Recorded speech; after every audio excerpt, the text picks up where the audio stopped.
principales dificultades intrínsecas del problema. No tengo exactamente pautado el tiempo, en el sentido de que prefiero que si hay preguntas o me tienen que interrumpir en algún momento, lo hagan. Yo no tengo dificultad. Pueden levantar la mano electrónica y vemos cómo vamos administrando el tiempo.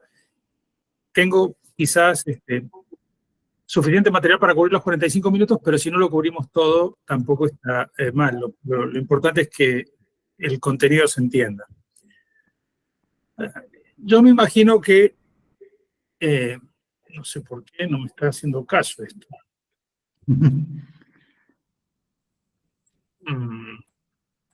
¿Qué le pasa a esto? Denme un segundo que no sé qué. Se atascó la presentación, no sé qué le pica. A ver, un segundito.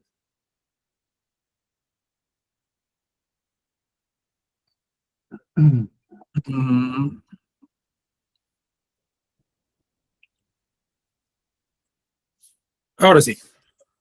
¿Ven la presentación o no? Sí, perfecto, doctor. Bien. Una de las cosas que quizás es anecdóticamente menos conocida, pero es interesante, es que el uso de la electricidad en el tratamiento de las enfermedades es mucho más antiguo de lo que uno supondría. De hecho, antecede al descubrimiento de la electricidad como tal, como fenómeno. Este gráfico, que proviene del texto de farmacología, podríamos decir hoy en términos modernos, de Scribonius Largus, que era un médico griego en la corte romana de los emperadores, y que fue, entre otros, médico de Nerón, lo que hace suponer que era bastante bueno, porque para sobrevivir a 3 emperadores como hizo él había que tener cierta habilidad. El hombre descubrió que cuando uno caminaba por la playa, si pisaba una mantarraya, una raya eléctrica, el efecto adormecedor de la descarga eléctrica duraba varias horas, incluso algunas veces varios días. Y sobre esa pequeña observación, dedujo que si se aplicaba una corriente eléctrica a las zonas donde había dolor, podía redundar un beneficio clínico, y de hecho así era. Entonces, él comenta que el beneficio se aplica a los ataques de gota y a las cefaleas severas. No tengo el gráfico, pero el uso en las cefaleas severas se parecía bastante a un aparato de estimulación transcranial magnética. Les ponían la raya, hacían parar al paciente en un balde de agua y ponían a la raya con un aparato de lo más complejo apuesta sobre la calota, exactamente como hacemos ahora con la estimulación transcranial. Esa primera observación no fue seguida de muchas otras, sino hasta el siglo XVIII, cuando las observaciones de Galvani y Volta llevaron al descubrimiento primero de la electricidad y después de la bioelectricidad, y eventualmente al desarrollo de múltiples técnicas para estimular a través de la corteza o directamente en los músculos o en la corteza cerebral o a través de la calota la actividad cerebral, modificar la actividad cerebral. Las técnicas no quirúrgicas de estimulación son una lista muy larga, no vamos a aburrirnos con la sopa de letras que representan todos los nombres o acrónimos que se usan para describirlas, pero han devenido parte del armamentario terapéutico, en particular en la depresión, va mucho más allá de eso, pero el uso más común es en la depresión, particularmente en la depresión que es refractaria a las terapias convencionales, farmacoterapia o psicoterapia. Como les decía, la sopa de letras es extensa. Esta zona de una revisión relativamente reciente, los efectos demostrables en análisis metaanalíticos, es decir, cuando se combinan todos los estudios controlados disponibles para las distintas técnicas, y sin entrar mucho en detalle, puede verse con claridad que la terapia electroconvulsiva claramente es beneficiosa, como es la terapia transcranial magnética, usada con distintos métodos sobre los que quizá vamos a hablar un poquito más en detalle. La estimulación en trenes θ también es efectiva. como es, quizá con márgenes de error más grandes, la estimulación magnética por convulsiones magnéticas.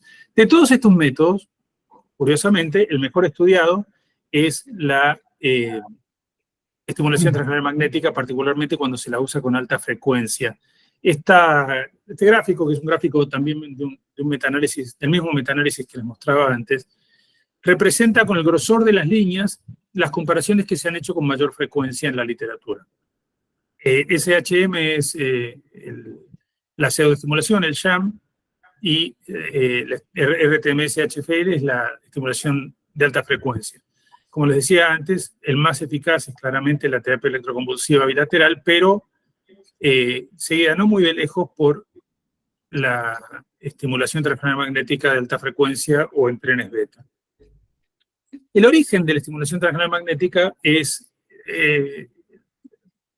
más allá de las observaciones históricas, el descubrimiento de Miguel Faraday en el siglo XIX de que se puede estimular un cable cuando se hace circular una corriente por un imán que está dentro, cuya influencia, cuyo campo magnético incluye al cable al que se induce. Este fenómeno se conoce como electricidad inducida.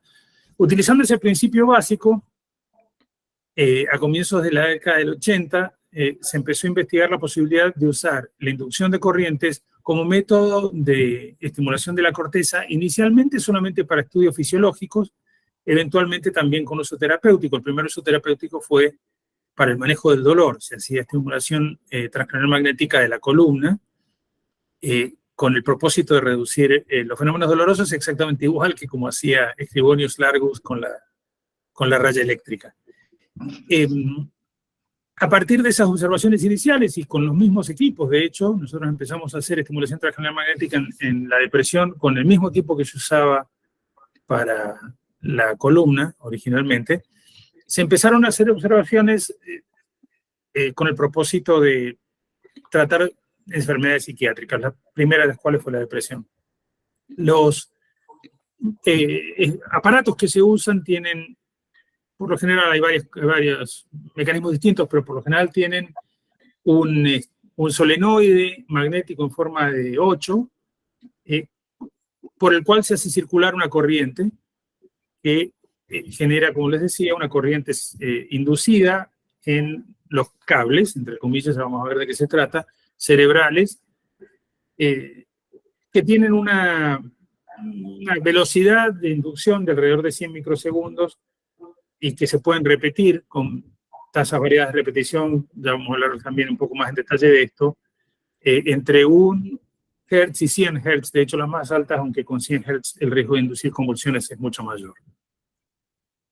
Ahora bien, cuando uno estimula la calota, en la cabeza, porque eso es lo que uno hace, como decía Scribonius Largus, no solamente se estimula con la corriente inducida los cables cerebrales que están debajo, sino también todo lo que hay en el medio.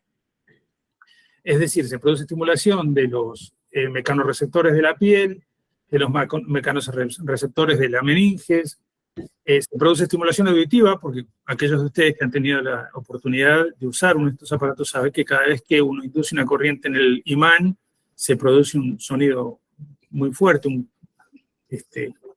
clac muy fuerte, que se parece bastante a los que uno oye en el resonador por la misma razón, se generan de la misma manera en el aparato de resonancia magnética.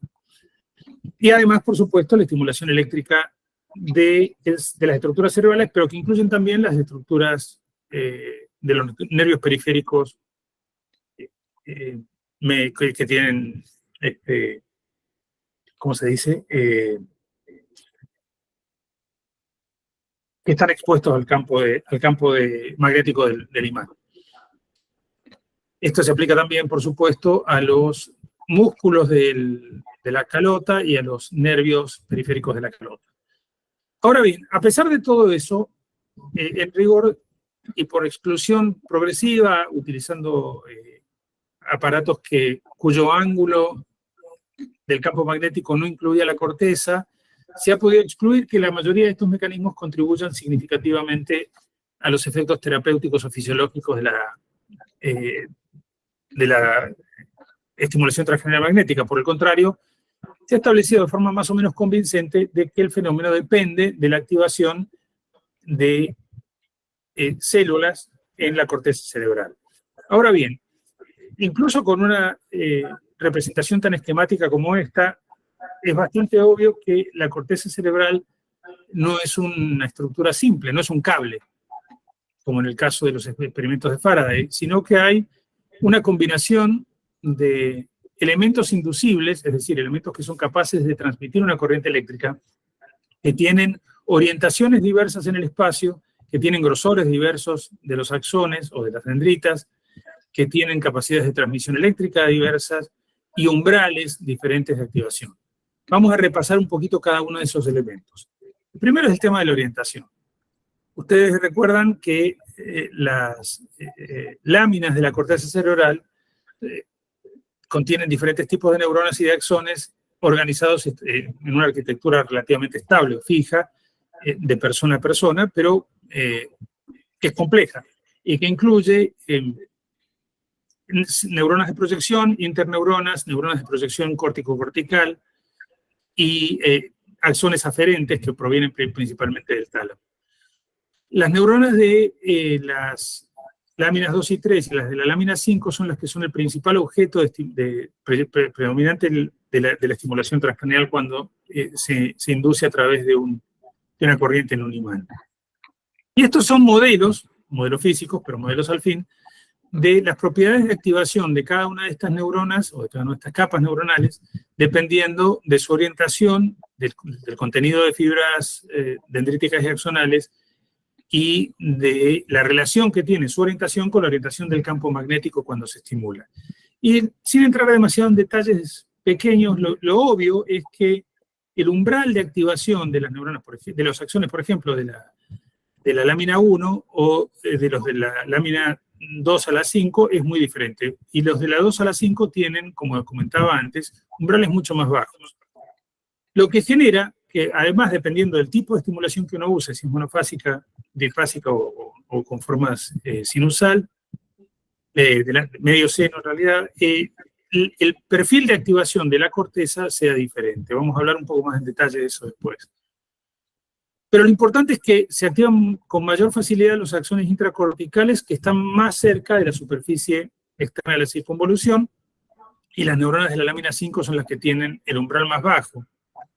Las neuronas de la lámina 2 y 3, que son interneuronas en su mayoría y que son, por lo tanto, córtico-corticales, es decir, cuya activación se retiene dentro del área de la corteza estimulada, también se activan con la mayoría de los estímulos y son inhibitorias y compensan en alguna medida la activación de las neuronas de proyección, posiblemente evitando que la corriente se difunda y produzca convulsiones. La activación depende, por supuesto, de la magnitud del campo magnético y en alguna medida menos de su orientación con respecto a la superficie cerebral, porque la corriente inducida es siempre paralela a la calota, es paralela a la piel. Si uno pudiera variar la orientación de la corriente utilizando, por ejemplo, un aparato de estimulación transmagnética profunda, lo que se llama un solenoide en forma de H, uno puede variar también cuáles son las capas que se activan dependiendo de la profundidad con la que se oriente ese campo magnético. Ahora bien, dada esta complejidad, el patrón de activación de la corteza depende en buena medida de cuál es el patrón de estimulación que uno elige usar. Típicamente se han separado dos tipos de patrones de activación. La activación que se conoce generalmente como inhibitoria, que depende de un uso de frecuencias bajas, y la que se describe generalmente como excitatoria, que usa frecuencias de 10 hercios en adelante. Cuando uno hace esto en los modelos animales, se puede comprobar que efectivamente la estimulación intermitente con frecuencias inhibitorias produce reducciones de la actividad cerebral, mientras que la continua o estimulatoria produce activación de la corteza, y si uno lo hace con un patrón intermitente suficientemente lento, por decirlo de alguna forma, puede demostrarse que no tiene efecto ni de activación ni de inhibición, es decir, el efecto se mantiene neutro. Ahora bien, utilizando pulsos individuales, uno puede de vuelta demostrar en modelos animales que la activación de la corteza inmediatamente debajo del sitio estimulado es eficaz. Esto es un ejemplo tomado de un artículo de Pascual León en el que es una corteza de gato, en este caso, y lo de arriba es un modelo matemático, no es datos reales de cuál sería el foco máximo de activación en rojo, en amarillo una activación parcial y en verde simplemente una inducción de corriente parcial que no produce activación, comparado con el consumo de glucosa, utilizando una técnica autorradiográfica, inmediatamente debajo de la estimulación. Y se puede demostrar que esa activación de consumo, incremento del consumo de la glucosa se correlaciona con una activación electroencefalográfica en el gato. En los humanos, esto mismo se puede demostrar utilizando técnicas de resonancia magnética funcional, de tomografía por emisión de positrones o electroencefalográficas. Vamos a revisar un poco cada una de estas. Este es la reconstrucción del mapa de activación, igual que el que vieron antes, pero en un cerebro real, es decir, el cerebro de un paciente concreto, utilizando una estimación matemática del campo de activación de vuelta rojo, amarillo y verde alrededor. Cuando uno genera activación de forma repetitiva, lo que puede verse a nivel electroencefalográfico, estos son datos de mi laboratorio, es que inmediatamente después de una sesión de estimulación transcranial magnética, los patrones de actividad electroencefalográfica de la corteza son distintos, sin entrar demasiado en detalles, de los que se ven en la semana 8. Les voy a pedir que presten atención en particular a los canales de arriba. Fíjense cómo cambia el nivel de activación de estos canales de la semana 1 a la semana 8. Son los canales frontales primariamente. Este efecto sostenido de la estimulación transcranial magnética después de 8 semanas de tratamiento puede demostrarse con una variedad de otras técnicas. Por ejemplo, estos también son datos de mi laboratorio, con el uso de espectroscopía del espectro cercano al infrarrojo, que permite demostrar que la activación focal que uno ve al comienzo de la sesión de terapia con estimulación transcranial magnética se vuelve una activación muchísimo más difusa que incluye al hemisferio contralateral con el paso de las semanas. Esto es lo mismo que, digamos, se puede demostrar de la misma forma utilizando técnicas cuantitativas. Ahora bien, este efecto local de la estimulación transcranial magnética, a pesar de que es el más fácil de demostrar, no es el único. De hecho, los efectos de la estimulación transcranial magnética se ejercen sobre circuitos, no sobre estructuras neuronales puntuales. Es decir, no se reducen a lo que sucede inmediatamente debajo del imán, sino que se extienden a todas las áreas de la corteza o de las áreas subcorticales, estructuras subcorticales, que están conectadas con el área estimulada. Y uno de los problemas que tiene la explicación de los efectos a largo plazo de la estimulación transcranial magnética es que el estado previo de la red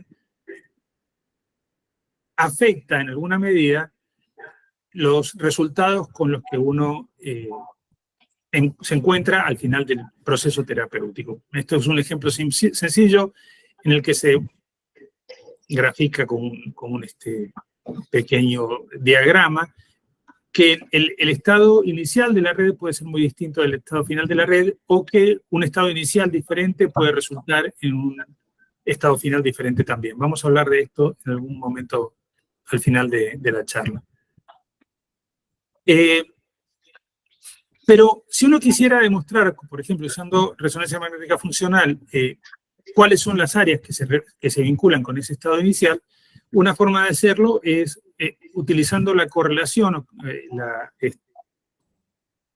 asociación de la activación de la señal de Bolt en la resonancia magnética funcional entre el área inmediatamente afectada por la estimulación transcranial magnética y otras áreas del cerebro. Es decir, se usa esto como semilla, como se dice, y se buscan todas las áreas del cerebro que se activan de forma correlacionada con la activación del área inmediatamente estimulada. Esta correlación puede ser sincrónica, como en el caso del lóbulo temporal superior, o puede ser asincrónica y estar corrida en el tiempo hacia un tiempo posterior, como por ejemplo la corteza lateral orbitofrontal o el hipocampo, que se activan en secuencia. Esto también puede demostrarse utilizando técnicas de espectroscopía, en donde uno demuestra que con el paso de las semanas de estimulación hay cambios específicos en el contenido, por ejemplo, de colina o acetilcolina cortical. Y esto, en el caso del N-acetilaspartato, que es el principal metabolito del glutamato, puede demostrarse que se correlaciona con los efectos terapéuticos, por lo menos en la corteza cingulada. En animales de laboratorio se ha demostrado también que los efectos tienen impacto estructural.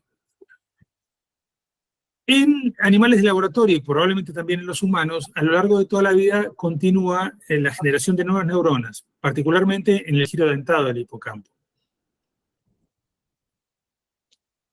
La depresión se asocia con una reducción en la generación de nuevas neuronas del giro dentado y casi todas las formas terapéuticas eficaces que se han estudiado en animales, farmacoterapia, terapia electroconvulsiva y, como vamos a ver ahora, estimulación transcranial magnética, se asocian con una recuperación de esa neurogénesis inducida en el hipocampo. Este es un ejemplo de cómo sucede esto con la estimulación transcranial magnética.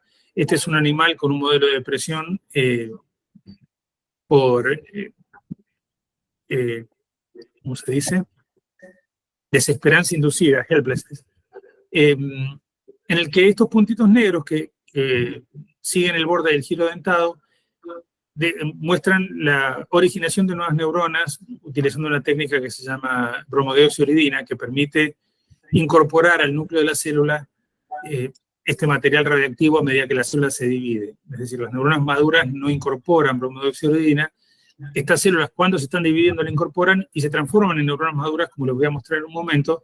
Este es el efecto de la terapia transcranial magnética en un animal de laboratorio, en un ratón, que estaba deprimido después de varias semanas de estimulación. Es decir, hay un claro incremento en la neurogénesis y, lo que es más importante, hay un incremento en la complejidad de las neuronas que se generan como neuronas maduras.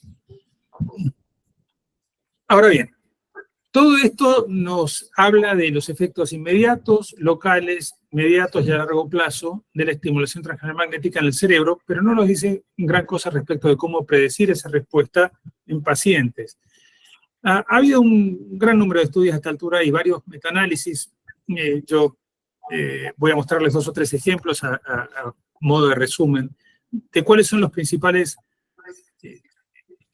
variables que predicen en alguna medida la eficacia de la terapia transcranial magnética repetitiva en la depresión. Y por supuesto que una de las cosas que afecta de forma significativa la respuesta es la edad. Mientras más viejos son los pacientes, menos probables que respondan. Y esto es simplemente como una consecuencia de la falta de plasticidad.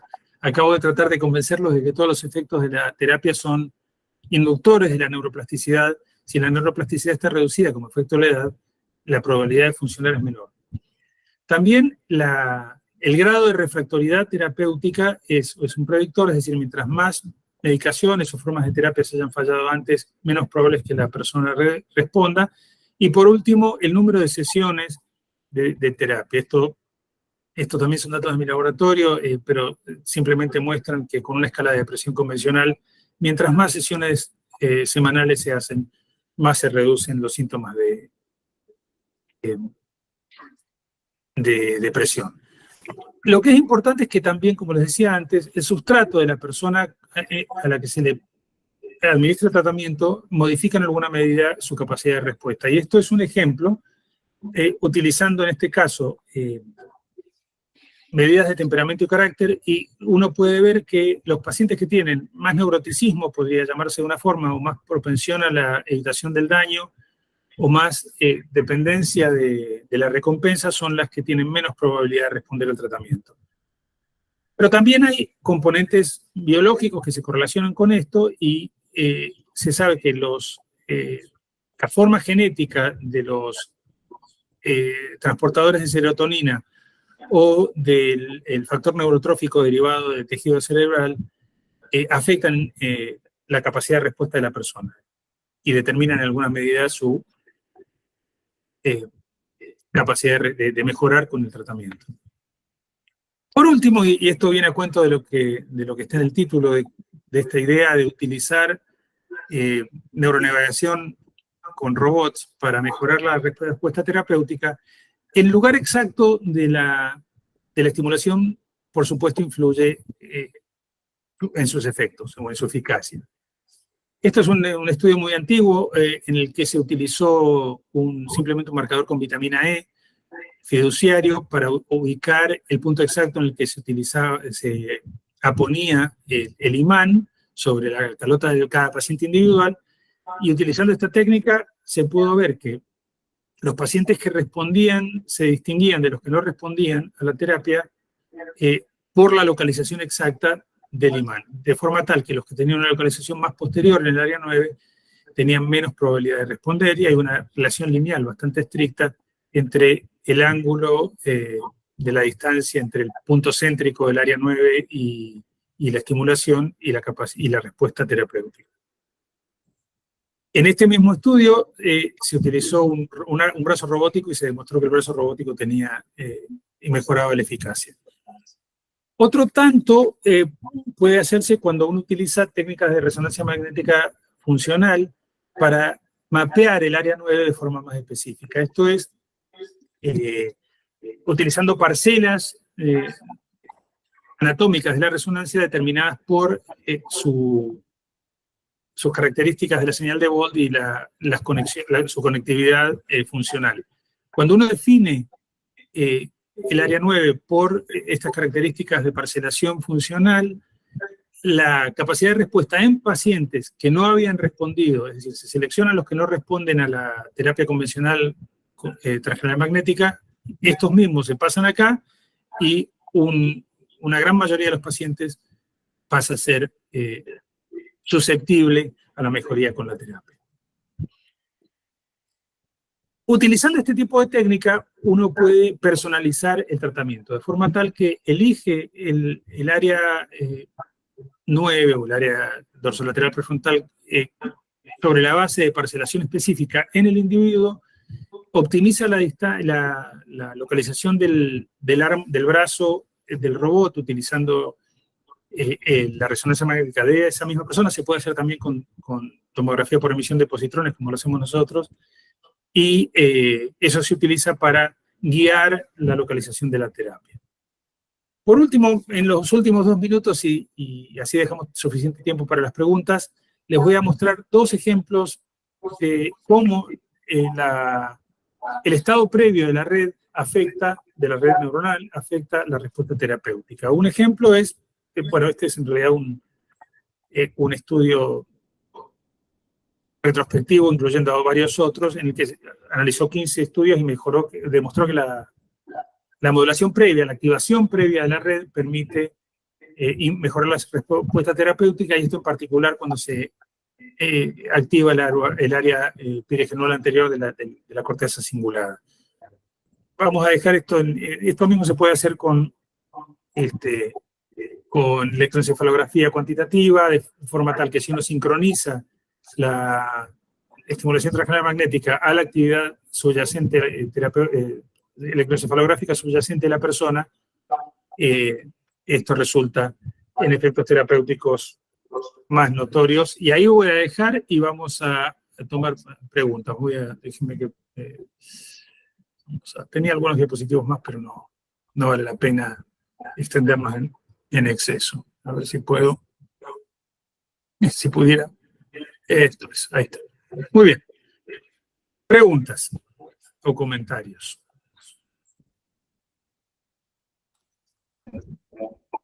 Bueno, en primer lugar, muchas gracias, doctor, por la presentación, la claridad de los conceptos, nos pudo acercar. Para nosotros es muy importante, digamos,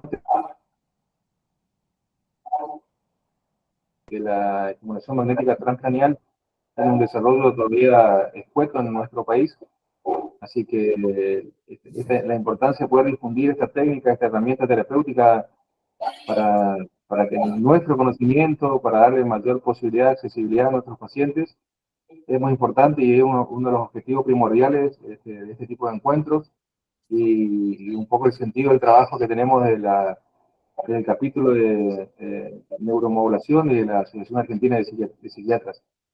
Estoy mirando un poco el tema de las preguntas, a ver si alguna en particular.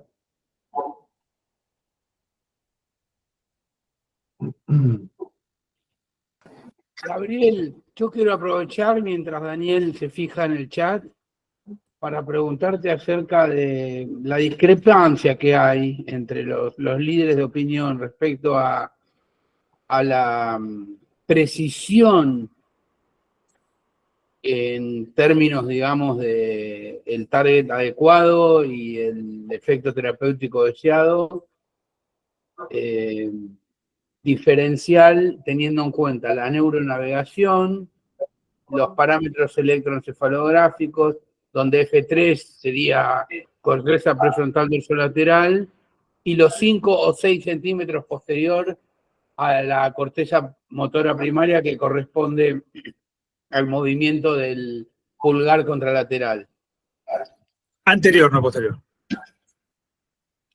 ¿Perdón? Anterior, no posterior. Pero sí. ¿Qué dije? Perdón. Corteza prefrontal. Dijiste posterior, por eso lo aclaro. Dijiste posterior. Ah, perdón. Purcio. Posterior sería parieto occipital. A ver, no estoy muy seguro de cuál es la discrepancia de los expertos porque no entro mucho. Pero te cuento cuál es la. Digamos, no tuve tiempo, obviamente no se puede cubrir todo el material, pero no tuve tiempo de discutir con ningún detalle justamente el tema de cómo se utiliza la corteza motora primaria como método de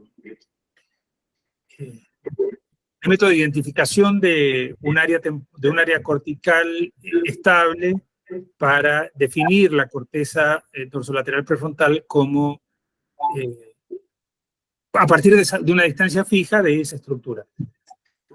Este método, que es el tradicional, que usé yo durante años de hecho, es medianamente eficaz. Ahora, te mostraba recién el ejemplo, uno entre tantos, de qué pasa cuando uno encuentra pacientes refractarios. Si vos haces neuronavegación, los pacientes refractarios típicamente están siendo estimulados en un área demasiado dorsal, es decir, es posterior al área óptima.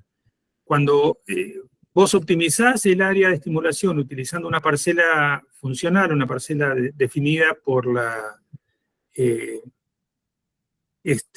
actividad de resonancia magnética funcional en reposo y su conectividad, los pacientes refractarios pasan a ser respondedores, la gran mayoría de ellos. Lo que hace suponer que el problema que uno tiene cuando 4 de cada 10 pacientes, 4,5 de cada 10 pacientes no responden es que la localización de la estimulación es menos que óptima o subóptima. Hay varias formas en que uno puede demostrar lo mismo, pero ese no es el único factor, y el propósito de la conversación de hoy era precisamente ese. No es el único factor que determina si una persona responde o no responde. Por ejemplo, en las depresiones bipolares, el estado previo de la red es fundamental. No tuve tiempo de discutir eso, pero hay demostraciones clarísimas de que el grado de actividad preestimulación de la corteza dorsolateral prefrontal en la depresión bipolar determina qué pacientes responden y cuáles no a la estimulación. Te podría dar, qué sé yo, varios ejemplos más. El tema central es la anatomía.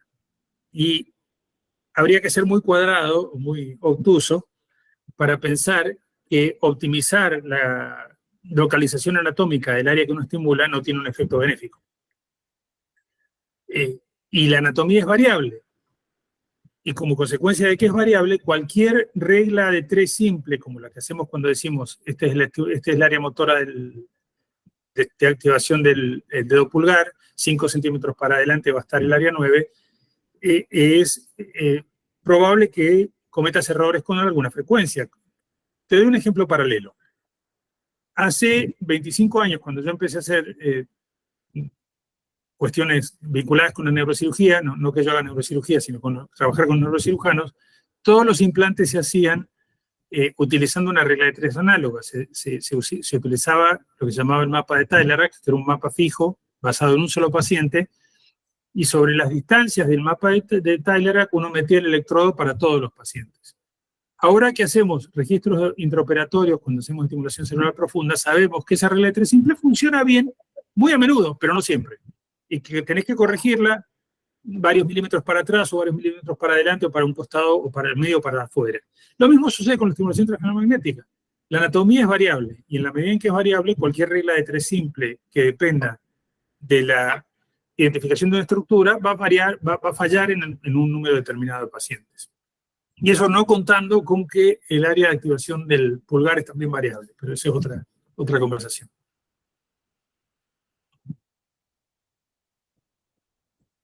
Estás mudo. Estás mudo. Digamos que la programación por imágenes del atlas de Talariac vendría a ser 5 centímetros anterior y la neuronavegación el semi-microregistro intraoperatorio. En el medio tenemos los parámetros electroencefalográficos. ¿Qué tan fidedignos son comparados? ¿Qué tan en el medio o tirado hacia un costado del otro están? Es difícil de comparar, son buenos. Yo mostré algún dato, ¿no? Voy al pasar, pero mostré un par de ejemplos de eso. Porque acá en Argentina contar con un neuronavegador es como... No, pero la electroencefalografía es útil, definitivamente. Es una forma útil de definir el blanco. Es menos precisa que la resonancia, pero es útil. Bien.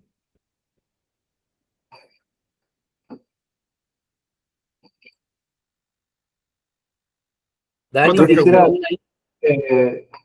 una cuestión, doctor, que por ahí nos surge de la práctica, en cuanto a esto que usted justamente hablaba, del tema de las depresiones bipolares, porque así como nos ocurre con la farmacología, también con el tema de la estimulación magnética transcranial, a veces nos encontramos con estos pacientes en donde tenemos que realmente hacer buenos diagnósticos, pacientes que a veces vienen no solamente con dificultades diagnósticas, sino con tratamientos a veces mal instalados, pacientes que vienen de mucho tiempo, de cuadros depresivos que terminan siendo depresiones bipolares, en donde cuando uno realmente se encuentra con la necesidad de hacer diagnósticos de certeza, y realmente este paciente no está puro, porque los pacientes que vienen después a realizarse un proceso de estimulación magnética tienen un tratamiento farmacológico sobre el cual también tenemos que intervenir. Entonces, a veces, lo digo esto porque nos surge de la práctica, tenemos que volver a modular también las cuestiones farmacológicas que están por detrás de ese paciente, y así puedo ver que la estimulación magnética forma parte de un grupo de herramientas con las que podemos abordar a nuestros pacientes, en donde debemos incluir todo, las cuestiones farmacológicas, psicoterapéuticas y demás. Lo planteo así para que podamos dimensionar como terapeutas y como psiquiatras, y como asistencialistas, digamos, y que brindamos este tratamiento a los pacientes, la complejidad que sigue siendo el abordaje con estimulación magnética para nuestros pacientes, porque realmente... A ver, Daniel, te contesto breve, porque si no se hace muy largo. Hay varias preguntas en el tintero. La respuesta es, Diagnóstico definitivo, yo quisiera que tuviéramos, no tenemos. Lamentablemente no existe tal cosa en la psiquiatría. Asumiendo que uno está convencido de que la depresión es bipolar, el mejor tratamiento es la terapia electroconvulsiva, no la terapia transcranial magnética, pero claramente ninguna herramienta terapéutica funciona de forma independiente o aislada de las otras. Como vos decís, hay que tener en cuenta todas las opciones. Hubo una pregunta en el chat que decía, ¿cuántos electrodos? Mientras más, mejor. Como dicen en inglés, the more the merrier. Mientras más electrodos tengas, mejor funciona la electroencefalografía cuantitativa. Tengo una pregunta de Daniela y después una de Eduardo. Daniela.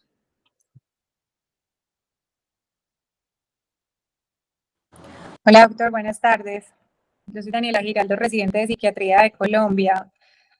Acá, de pronto, pues, de acuerdo a contexto, no es como tan costo efectivo y no se utiliza la neuronavegación al momento de hacer neuroestimulación, sin embargo, se utiliza el método de los 5.5 centímetros, pues, desde la región motora primaria. Yo quería preguntar bueno, dentro de los factores predictores, la parte de ancianos no solamente pues puede disminuir respuesta por la neuroplasticidad disminuida, sino que la atrofia cortical y pues la distancia hacia el equipo, al aumento de la distancia, pues también nos podría disminuir respuesta. Sin embargo, he encontrado literatura que igual no es como contraindicación del manejo. Y quería preguntar pues como sobre esto y sobre el manejo, entonces, también de pronto, ¿qué otros factores predictores habría frente a otros trastornos? Por ejemplo, el uso en adicciones, en trastorno obsesivo compulsivo, porque la bibliografía que encuentro siempre habla más desde la parte de depresión, más que los otros trastornos. Y tercero, quería preguntar, doctor, primero, pues agradecerle por la charla y preguntarle en cuanto a los pacientes que nos dicen, pues encontramos la estimulación magnética como una medida en pacientes que no responden a manejo antidepresivo. Sin embargo, es claro que es factor predictor negativo de respuestas y el paciente muestra gran resistencia, es una depresión muy resistente. Las guías no son tan claras en cuál sería el paso o el manejo, en qué momento indicar la estimulación magnética y cada vez se propone que sea pues como rápidamente. Entonces, en su experiencia, doctor, ¿cómo nos podría informar o recomendar en qué momento deberíamos estar indicando esta estimulación a los pacientes? Muchas gracias. Vamos por partes. Número uno, la edad de los pacientes. Por encima de los 70 años, la terapia transcranial magnética es poco eficaz. Y eso es así, independientemente de que la persona tenga o no tenga atrofia. De hecho, si la persona tiene atrofia y hay efectivamente una distancia mayor, no está indicada. La terapia transcranial magnética no se debe usar en pacientes con demencia, por lo menos no para la depresión. No hay evidencia alguna de que tenga un papel en ese contexto terapéutico. Segundo, respecto a las otras formas a la aplicación de otras terapias, hoy lo que hablamos, todo lo que dije hoy se aplica a todas las formas de terapia porque son mecanismos de acción generales de la estimulación transcranial magnética. No tienen necesariamente que ver específicamente con la depresión. Lo único que hablé de la depresión específica, fue respecto del priming, es decir, el grado de activación de la red previo al uso de la estimulación, porque los datos en ese contexto particular son de la depresión y de la depresión bipolar, aunque hay también datos con el mismo contexto en tratamiento del dolor. Respecto de cuál es el momento y el grado de refractoriedad para utilizar la terapia transcranial magnética depende de muchos factores, pero por ejemplo, aún en casos en que la terapia, de que el paciente tiene un grado relativamente alto de refractoriedad, que ha fracasado 2, 3, 4 modos terapéuticos, la eficacia de la terapia transcranial magnética repetitiva depende más que nada del número de tratamientos, es decir, el efecto neto de que tengas un paciente más refractario, si el paciente es joven, es fundamentalmente el número de sesiones de terapia que tenés que hacer antes de encontrar una respuesta. Las 6 semanas es un número completamente arbitrario. Y el número de 3.500 pulsos por día también es completamente arbitrario. Cuando uno hace trenes theta burst, se pueden extender mucho o incrementar mucho el número de pulsos diarios sin gran sacrificio en términos de efectos adversos, y eso te permite manejar mejor a los pacientes que tienen refractoriedad farmacológica. Pero bueno, cuanto al rol de la terapia transcranial-magnética depende de cosas que, por ejemplo, que incluyen a la preferencia del paciente. Una de las cosas que nosotros hacemos desde hace muchos años y que me parece a mí es uno de los papeles más específicamente útiles de la terapia transcranial-magnética como primera línea de tratamiento es en las mujeres embarazadas con depresión severa o en la depresión posparto, en las que por preferencia de la persona muy a menudo la farmacoterapia queda excluida. Entonces, o excluida o relegada a una segunda opción. En ese contexto, la estimulación transcranial magnética es un tratamiento de primera línea y funciona, como que son jóvenes, magníficamente bien. Eduardo. Muchas gracias. Eduardo Padilla se cayó. Estaba ahí con la pregunta y lo perdí. Eduardo, ¿estás? No. Bueno, otras preguntas.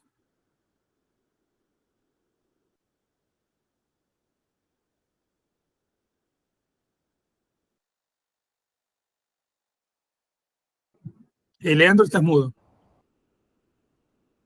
Es una pregunta repetitiva desde los dos encuentros previos respecto a pacientes no diestros, digamos que son zurdos. ¿Hay algún tipo de diferencia en cuanto al hemisferio de elección para Te lo contesto estimular rápido. el target? No, es lo mismo. Sí, no, es la misma cosa.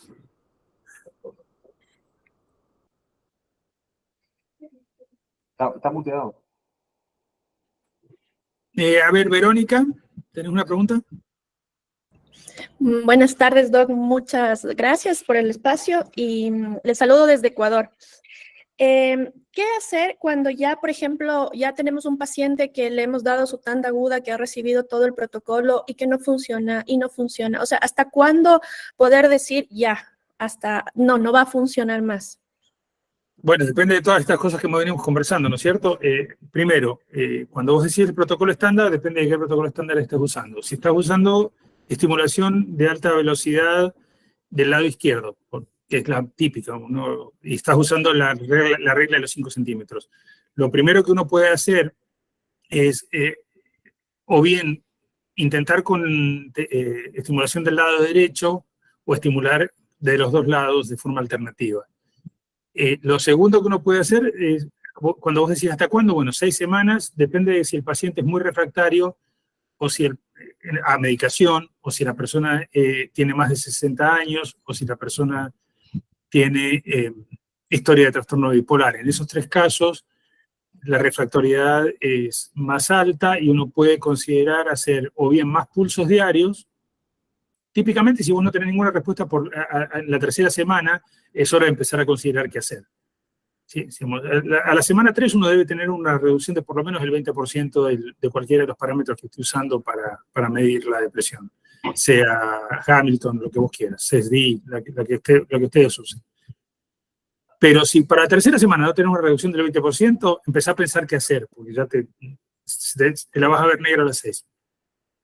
Entonces, típicamente, si para la 3ª semana con 3.500 pulsos diarios no tenés variación, tenés que aumentar el número de pulsos a 5.000 o considerar alternar con el lado derecho. Gracias, Doc. Doc, y una consulta. Usted en la exposición indicó que la neuroplasticidad, o sea, que va a depender mucho la respuesta a la estimulación a través por la neuroplasticidad. ¿Cómo hacer algo para que mejore el tema de la neuroplasticidad? Hacerte más joven, rejuvenecer a los pacientes, no sé, no hay ninguna técnica particularmente útil en ese sentido. Cuando hacemos terapia electroconvulsiva, como lo que uno requiere es hacer, generar convulsiones, se pueden usar inductores como la cafeína o la teobromina o la teofilina, pero en el caso del TMS es más difícil. Lo que sí se hace y que funciona con alguna eficacia es hacer estimulación inductiva primero. Eso es uno de los artículos que yo mostré muy al pasar, Pero si uno hace estimulación subterapéutica primero para inducir la activación de la corteza y después estimula, eso tiene un efecto benéfico. También se puede sincronizar con la actividad del electroencefalograma. Gabriel, muy recientemente la FDA le dio aprobación formal a nuevas indicaciones estrechamente vinculadas al caballo de batalla, que es la depresión, que es depresión en la población adolescente y depresión comórbida con ansiedad. La depresión en adolescentes venimos tratándola con TMS hace 30 años más o menos. Bueno, por eso, en ese caso no apunta ahí la pregunta, pero depresión comórbida con ansiedad, como nueva indicación, además de depresión per se, ¿implica el mismo protocolo, los mismos parámetros, demás, o hay algunas cosas que modificar en los parámetros de estimulación? Desconozco los estudios que usaron los de Neuronetics o quienes hayan hecho el estudio para obtener la indicación, pero en general la ansiedad es uno de los factores limitantes del uso de TMS. Por encima de 4.000 pulsos, si usas, en particular si usas estimulación de alta frecuencia del lado izquierdo, muy a menudo es ansiogénica. Así que me sorprendería mucho que tenga eficacia particular en ese contexto, pero desconozco los datos, te miento si te digo.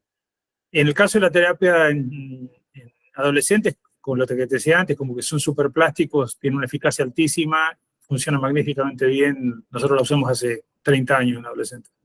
Y por ahí una pregunta sobre el embarazo. Sí, claro que sí, es lo que yo decía antes. Bueno, en particular cuando la persona, la mamá, prefiere no usar medicación, la estimulación transcranial es de primera línea en el embarazo, funciona magníficamente bien.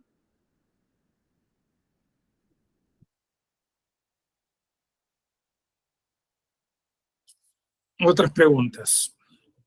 Y fuera de las indicaciones formalmente aprobadas, todo lo que está en los reviews de lo que es autismo, deterioro cognitivo, disquinesia por levodopa, freezing de la marcha, déficit por trastorno por déficit de atención y demás. ¿Vos querés que hagamos una enciclopedia en 10 minutos? Acá? No, vos digamos, más allá de las indicaciones formalmente aprobadas, aquellas no aprobadas, pero muy validadas con literatura contundente,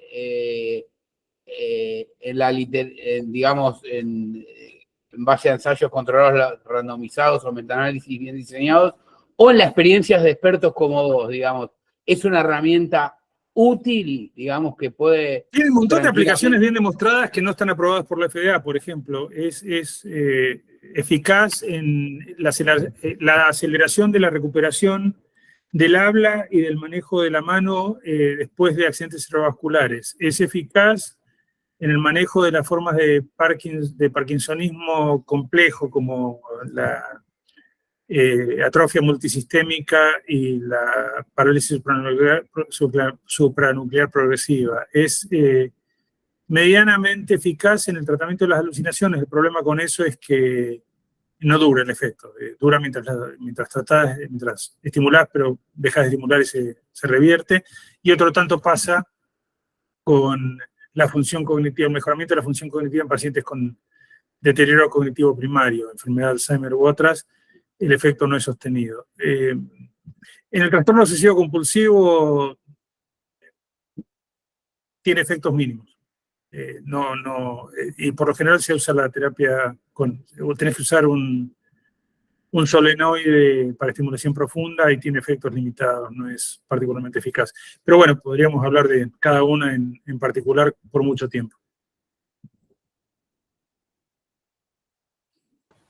¿Es verdad, Gabriel, que las empresas que manufacturan electrodos de estimulación cerebral profunda están sacando al mercado dispositivos compatibles con TMS o sigue siendo siempre una contraindicación absoluta? No entendí el principio de la pregunta. Claro, que escuché en un simposio que Boston Scientific, Medtronic o St. Jude, lo que ahora es Abbott, están, así como hay coils para los aneurismas compatibles, están manufacturando electrodos de estimulación cerebral profunda compatibles con TMS, lo cual lo haría dejar de ser una contraindicación absoluta. ¿Esto es así? Desconozco, pero en realidad es muy parecida a la situación del uso de electrodos dentro de un aparato de resonancia magnética nuclear. Es lo mismo, de hecho. La corriente inducida es la misma. Con la mayoría de los equipos modernos, yo sospecho que si apagás el aparato de estimulación cerebral profunda, no hay ninguna contraindicación para hacer TMS, más allá de la posible inducción de calor en el cable, y digamos, tenés que evitar tener el imán inmediatamente arriba del cable, pero salvo eso, no se me ocurre que haya un problema. Está bien, y acá hay una Obviamente, si pregunta. pones el imán arriba del cable es un problema, pues se calienta. Pero... Claro, pero el tema es el electrodo, la onda no llega a la profundidad donde está el electrodo. No, el problema es el cable, El que lo tenés cable. acá. Y obviamente no tiene que estar emitiendo corriente continua. Luego Evidentemente lo tenés apagás. que apagar primero. Es lo mismo que pasa con el resonador.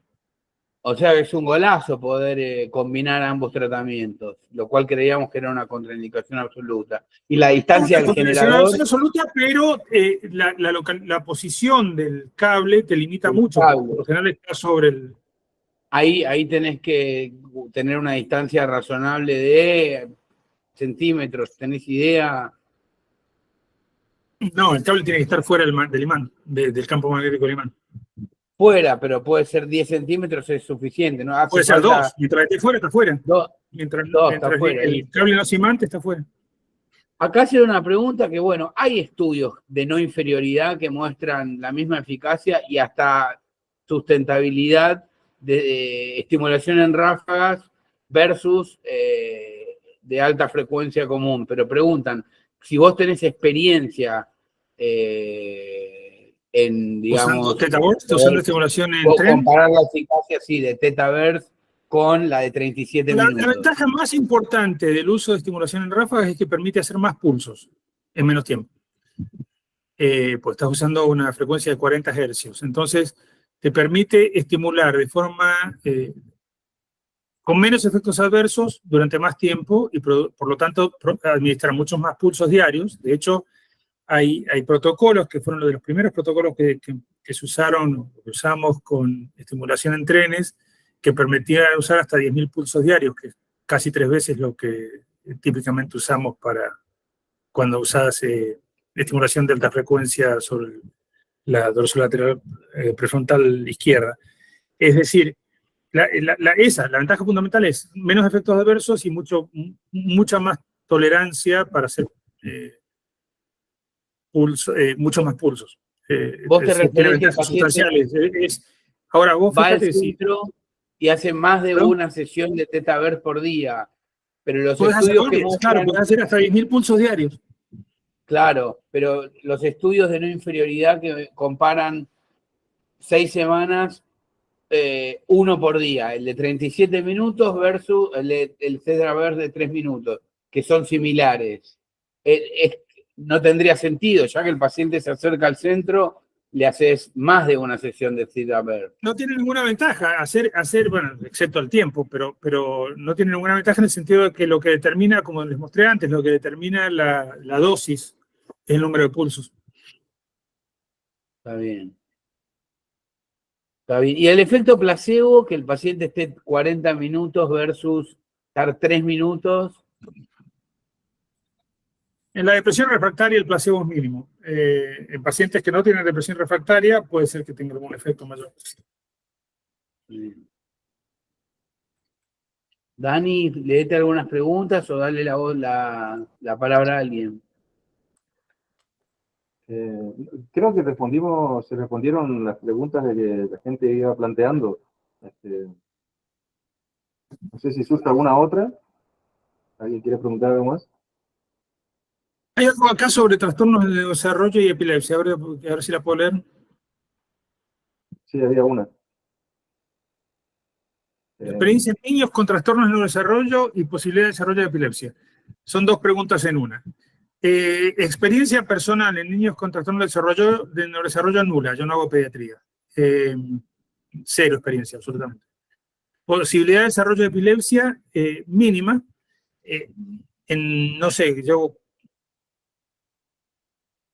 casi 30 años haciendo esto, más de 20 seguro, y creo que hemos tenido una sola convulsión. Y no es, digamos, no es persistente, fue una convulsión aislada en un paciente susceptible. ¿Existe la posibilidad? Sí. ¿Inducir epilepsia? No. ¿Inducir convulsiones? Puntualmente sí.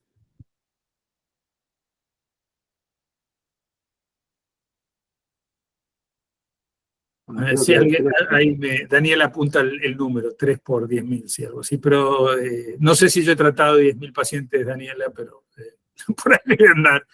Y como te digo, tuve uno solo con convulsiones. Estás mudo. Una Leandro. pregunta. ¿Después de cuánto tiempo se modifica la expresión del BDNF tras el tratamiento con TMS? ¿Vos lo sabés? ¿Tenés alguna idea? En animales de laboratorio es inmediato. No hace falta Inmediato. hacer TMS, basta hacer unos pocos pulsos y se induce BDNF. Mirá. Lo mismo pasa con la terapia electroconvulsiva. Lo que pasa es que la terapia electroconvulsiva lo hace de forma masiva. La estimulación transcranial lo hace mucho más local.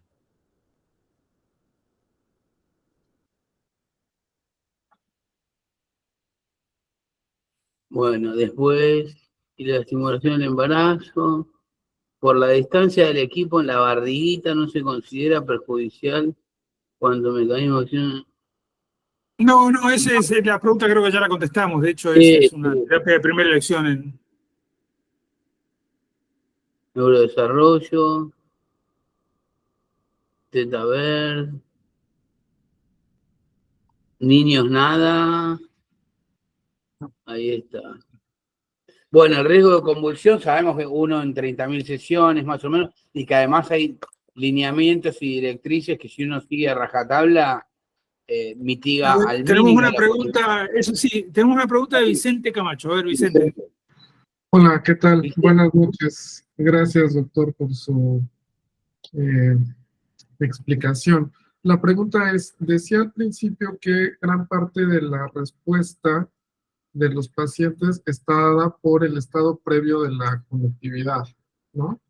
¿Cómo están ¿Sí? los nódulos? ¿Cómo podemos saber eso o cómo elegir mejor al paciente para tener esa respuesta adecuada? Claro, no hay, la única forma de medirlo es con resonancia magnética funcional o tomografía por emisión de positrones. Teóricamente uno lo puede hacer también con electroencefalografía cuantitativa y de hecho se puede sincronizar la actividad alfa subyacente con la activación, pero porque es 10 hercios. Entonces, si sincronizás la actividad alfa subyacente del paciente con el estímulo de TMS, que para esto hay aparatos específicos, te permite mejorar la eficacia. Ahora bien, ninguna de estas técnicas es de acceso cotidiano en la práctica psiquiátrica, obviamente. Son más bien nociones teóricas en este momento que nos permiten entender cómo funciona la estimulación. Lo importante de ese comentario es más bien entender que determinadas situaciones, como por ejemplo la depresión bipolar, se asocian con cambios en la red subyacente que afectan la eficacia del tratamiento. En el orden práctico es muy difícil, ya te digo, saliéndote de situaciones de investigación, aplicar ese concepto a la práctica clínica. Ok, muchas gracias.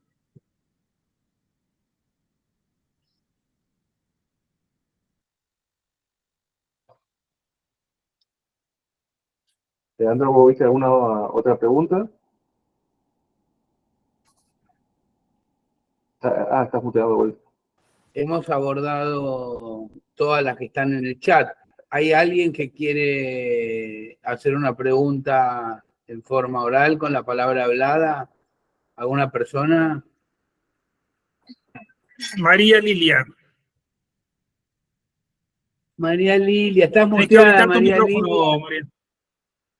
María Lilia. Tenés que habilitar tu micrófono. No te escuchamos. Estás muteada.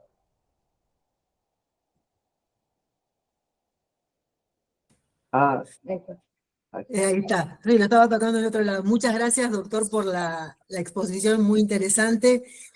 Yo le quería preguntar, y gracias Leandro también, y gracias a todos, quería preguntarle, no sé si es pertinente, la combinación que es muy frecuente de dolor y depresión, ¿no? ¿Cómo sería? Usted habló de un dolor de la cefalea, ¿no? En un momento las mencionó. Yo pensaba en otro tipo de dolores o de lumbociáticos o dolores de enfermedades reumatológicas que acompañan también cuadros con depresión. Dolor crónico en general. La aplicación de la terapia transcranial magnética al dolor crónico es una de las mejor establecidas, a pesar de, Leandro, de que no está aprobada por la FDA. Hay Claro. una enorme abundancia de datos sobre la eficacia en ese contexto, pero Sí. dos problemas. Primero, no es sostenido el beneficio.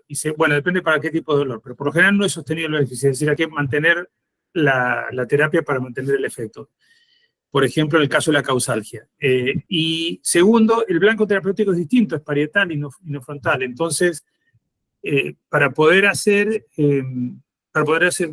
combinar la terapia habría que usar dos formas de estimulación independientes entre sí, lo cual no es tampoco difícil de hacer ni es una práctica que no se utilice. Por ejemplo, en el caso del tratamiento del tinnitus, Sí. para el cual la terapia con extracorporal no es la mejor, ni mucho menos, pero bueno, algo hace. Hay que combinar dos blancos para tener un mínimo de eficacia. Lo mismo se puede hacer en el caso del tratamiento del dolor. Te comento, Gabriel, que Muy yo interesante. tengo, más Mira. allá de lo no aprobado formalmente, con dolor, tanto con migraña como neuralgia del trigémino y otros tipos de dolor facial, en mi escuetísima experiencia, comparada con la tuya, he tenido resultados realmente llamativos, muy buenos. No, funciona bien, como te digo, está bien documentada. El problema es que el efecto no es sostenido, por ejemplo. Sí. En ninguno de los tipos de dolores crónicos en general. No. Y de los mantenimientos, ¿qué podés Gracias, decir, muchísimas Gabriel? gracias. Que no es estándar para cada caso. No, claro, el mantenimiento no está bien establecido y hay cada maestrito con su librito. Le preguntás a 20 personas que hacen TMS y las 20 te dicen una cosa distinta. Pero funciona. Nosotros teníamos una práctica de mantenimiento más o menos estable. La forma más convencional de hacerlo es una semana al mes, a veces una semana cada 6 semanas. Y el régimen que se usa es el mismo régimen con el que la persona alcanzó remisión. Y la sustentabilidad en cerebros que están más o menos histoarquitectónicamente intactos, y uno lo que va a hacer es cambiar la funcionalidad o la función química, eléctrica o la expresión de proteínas, cambios epigenéticos a nivel molecular, con cuadros ya neurodegenerativos, donde el cerebro está dañado. Es menor. Sí, el caso de los parkinsonismos complejos, por ejemplo. En la mayoría de los casos, la sustentabilidad depende de la persistencia con que se hace el tratamiento. Siempre se mantiene algún beneficio. No es lo mismo que con la terapia electroconvulsiva. Sí. Bueno, ¿alguna otra persona que quiera aprovechar y hacerle alguna pregunta al doctor? Bueno, No. Muchas gracias a todos. Bueno, estamos. Gabriel, bueno, te agradecemos infinitamente en nombre de la AP. Faltó cuando te presentó Daniel decir que sos asesor del capítulo desde sus comienzos, fundador, Y bueno, te agradecemos una vez más por ahí te están llenando de elogios, ahí lo estarás viendo, por tu permanente predisposición, apoyo y por estar siempre. Gracias a ustedes. Nos vemos pronto. Un abrazo abrazo. enorme. Hasta luego. Chao.